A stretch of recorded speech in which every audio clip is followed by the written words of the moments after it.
As vestes do sumo sacerdote, a túnica e o cinto. Êxodo capítulo 28, versículos 2 a 4, versículo 39. Levítico capítulo 8, versículos 6 a 8 e Hebreus capítulo 7, versículos 26 a 28. Quando Deus deu ordens a Moisés sobre a construção do tabernáculo, ele também deu instruções sobre as vestes dos sacerdotes que iriam ministrar na casa de Deus. É notável em Êxodo capítulo 28 que quase todo o capítulo é sobre as vestes especiais de Arão, o primeiro sumo sacerdote de Israel. Também em Êxodo capítulo 39 achamos o cumprimento desta ordem e como as vestes foram feitas exatamente como Deus pediu.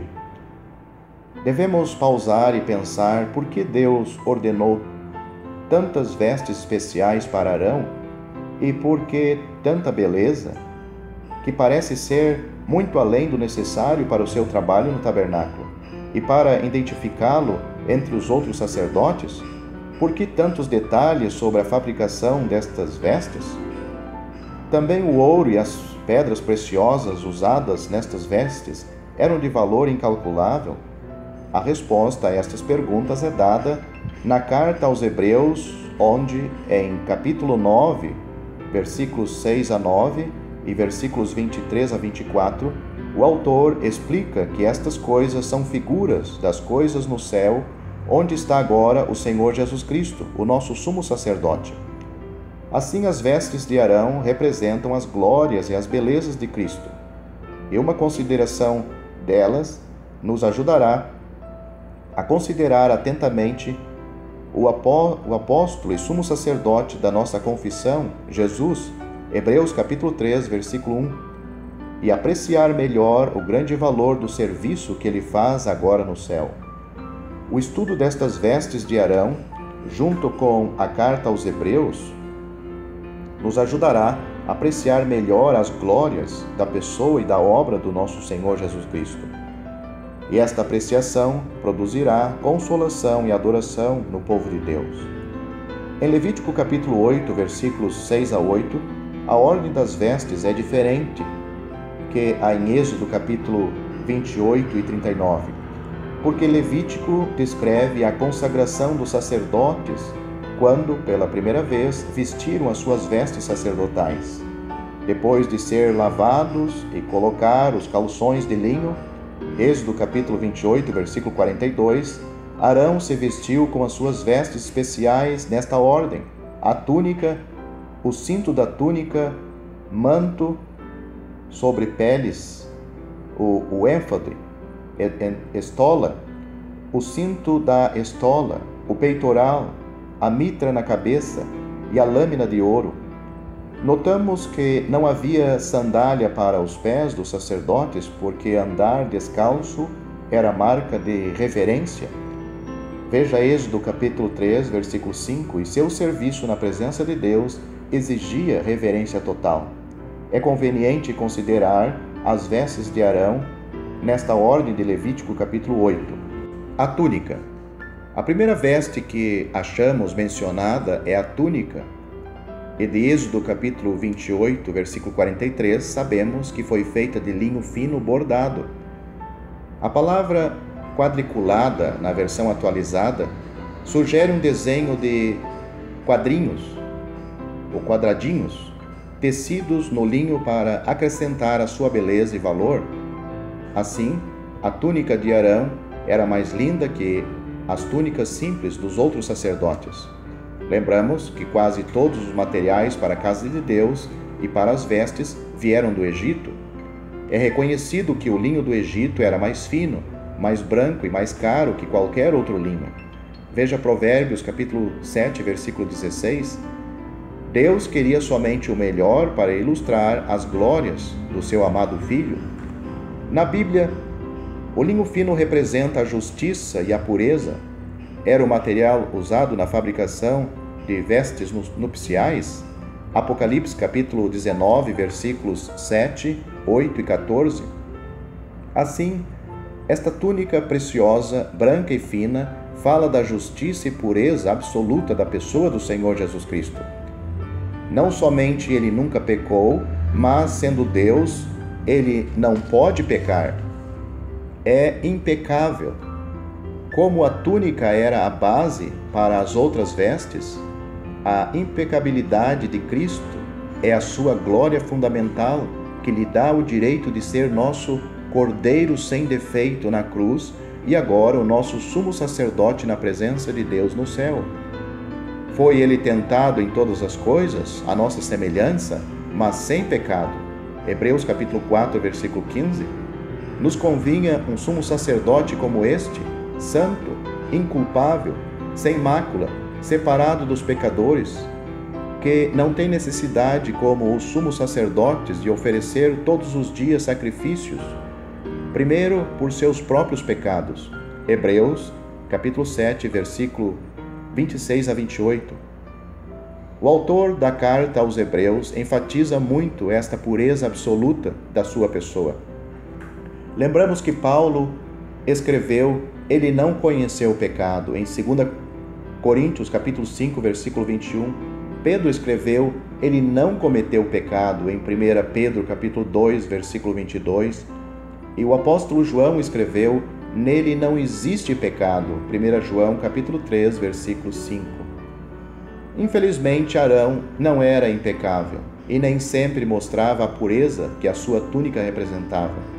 Por isso, ele sempre tinha que oferecer sacrifícios pelos seus próprios pecados antes de oferecê-los pelos pecados do povo. Mas Cristo nunca precisou ou precisará oferecer um sacrifício pelo seu próprio pecado. As pessoas que o examinaram cuidadosamente, procurando defeitos para condená-lo à morte, não acharam nenhuma falha nele. Judas lamentou que tivesse traído sangue inocente, Mateus capítulo 27, versículo 4. Pilatos, depois de examiná-lo várias vezes, confessou: não acho nele crime algum. João capítulo 18, versículo 38. A esposa de Pilatos também o avisou: não te envolvas com este justo. Mateus capítulo 27, versículos 19 e 24. O centurião, perto da cruz, exclamou: verdadeiramente este homem era justo. Lucas capítulo 23, versículo 47.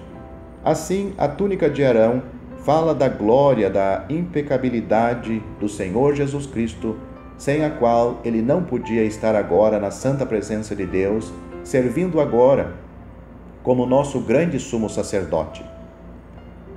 O cinto da túnica. Notamos em Levítico capítulo 8, versículo 7, que Arão usava 2 cintos. Este primeiro cinto segurava a sua túnica para facilitar o seu serviço na casa de Deus. O cinto na Bíblia representa serviço. O servo cingido estava disposto para trabalhar. Lucas capítulo 12, versículos 35 a 37. E assim, este cinto de Arão fala do Senhor Jesus Cristo como o perfeito e disposto servo de Deus aqui na terra. Mesmo antes dele vir ao mundo, Deus falava profeticamente várias vezes deste serviço tão agradável a ele. Isaías capítulo 42, versículos 1 a 4, e capítulo 52, versículos 3 a 14, e capítulo 53, versículo 11, etc. Depois de chegar ao mundo, ele mesmo afirmou: o Filho do Homem não veio para ser servido, mas para servir. Marcos capítulo 10, versículo 45. Porque eu desci do céu, não para fazer a minha vontade, e sim a vontade daquele que me enviou. João capítulo 6, versículo 38. Paulo nos lembra: a si mesmo se esvaziou, assumindo a forma de servo, tornando-se em semelhança de homens, e reconhecido em figura humana, a si mesmo se humilhou, tornando-se obediente até a morte e morte de cruz. Filipenses capítulo 2, versículos 5 a 8. Hoje no céu, ele é o ministro, servo do santuário, servindo a seu povo como seu sumo sacerdote. Hebreus capítulo 8, versículos 1 e 2. Nem sempre é observado que este cinto da túnica era feito de linho fino torcido, estofo azul púrpura e carmesim, obra de bordador. Êxodo capítulo 28, versículos 39 e capítulo 39, versículo 29. Já sabemos que este linho fino fala da sua absoluta pureza e justiça. Normalmente, o linho fino vem em último lugar na lista das cores. Compare capítulo 39, versículos 2, 5, 8 e 24. Mas aqui vem em primeiro lugar para enfatizar a justiça e pureza perfeita que Deus viu no serviço de Cristo. Meu servo, o justo, ele nunca fez injustiça. Isaías capítulo 53, versículo 9 e 11. O estofo azul fala do seu caráter celestial. Ele veio do céu, mas não deixou seu caráter celestial, e quando estava na terra, podia dizer: eu sou lá de cima, eu não sou deste mundo. João capítulo 8, versículo 23. Sua pátria estava no céu, e ele vivia em perfeita comunhão com seu Pai e andava separado dos costumes e da política deste mundo. A púrpura era uma tinta caríssima, usada para tingir as vestes dos ricos e dos reis. Lucas capítulo 16, versículo 19. Aqui fala da realeza de Cristo como o Rei dos Reis. Ele nasceu no mundo como o Rei dos Judeus e foi reconhecido como Rei pelos magos estrangeiros. Mateus capítulo 2, versículo 2. No tempo da sua morte, ele foi escarnecido como Rei, quando os soldados o vestiram com um manto de púrpura e uma coroa de espinhos. João capítulo 19, versículo 2. Cristo foi rejeitado pela nação de Israel como seu rei quando gritaram: não temos rei senão César. João capítulo 19, versículo 15. Contudo, Pilatos o reconheceu como rei quando colocou e recusou mudar a placa na sua cruz com as palavras: Jesus Nazareno, o rei dos judeus. João capítulo 19, versículos 19 a 22. O mundo hoje recusa Cristo como seu rei, mas no céu ele já foi exaltado sobremaneira acima de todos os céus, para cumprir todas as coisas e se assentar no trono de Deus. Efésios capítulo 4, versículo 10 e Filipenses capítulo 2, versículos 9 a 11. Brevemente, quando ele vier para julgar e reinar sobre o mundo, todo o reconhecerão como Rei dos Reis e Senhor dos Senhores. Mateus capítulo 25, versículos 34, 40, 41 e Apocalipse capítulo 19, versículo 16. Nós, com prazer, o reconhecemos como nosso Rei agora. O carmesim era uma tinta forte feita de verme escarlata. Representa a humilhação, o sofrimento e a morte do servo de Deus. Isaías capítulo 52, versículo 13, 14, capítulo 53, versículo 11. Agora no céu ele é um cordeiro como tendo sido morto. Apocalipse capítulo 5, versículo 6, com as marcas da cruz no seu corpo para sempre. Foi este sofrimento que o capacitou para ter compaixão como sumo sacerdote dos salvos que sofreu e sofrem agora na terra. Por que usar um cinto tão lindo se ninguém o podia ver? Porque fala do serviço oculto de Cristo, que somente Deus podia ver. Os homens não viram nenhuma beleza nele, ou nenhum valor no seu humilde serviço. Assim, esse cinto nos ensina da glória do serviço oculto do nosso sumo sacerdote. Aplicação prática. Os outros sacerdotes também usavam túnicas de linho fino e cintos para a glória e o ornamento, Êxodo capítulo 28, versículo 40, provavelmente iguais ao cinto de Arão, que podiam ser vistos por outras pessoas. Os salvos são sacerdócio santo porque têm o privilégio de servir a Deus neste mundo e lhe oferecer sacrifícios espirituais, 1 Pedro capítulo 2, versículos 5 e 9. Nossas túnicas são observadas pelo mundo e por isto devem ser puras e justas como as de Cristo.